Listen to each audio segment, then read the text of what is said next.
Песната Мајка. И плачеше тогаш. плаче, и пее. Така оди песната. И плачеше дури пееш. Не може да ја испеам. Со таа песна ме врзуваше и друга случка. Имав некој период, имав проблеми со керкичката, имаше некои од роѓење проблеми со бубрезите, па лекари, па ми бара огромни цифри. Тоа хаос, јас немав пари.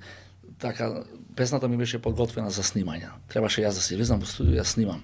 Ми кажуваат во Сестина, ќе ја правим операција, треба цифра 30.000 евра. Јас немам 300 денари во джеп, 30.000, знаеш како родител, тоа се страшни моменти. Боли.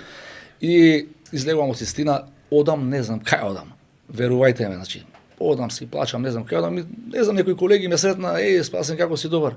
Абе, слушај, да немаш некоја песна да ни даеш, сакаме да снимаме, ти добри песни правиш, китови, и имам, и ме продадов на нив песната. Така? Да, Добро. за ништо. И Али го памтам тој настав твој стварно. многу ме врзи, Емоциите сега кога ме ја пеам и поминуваат. плачам, не можам, тоа ме подсетува и текстуално е таква и на мајка ми, и на детството, и на моите проблеми. Знаете, секој во секоја песна се пронаоѓа.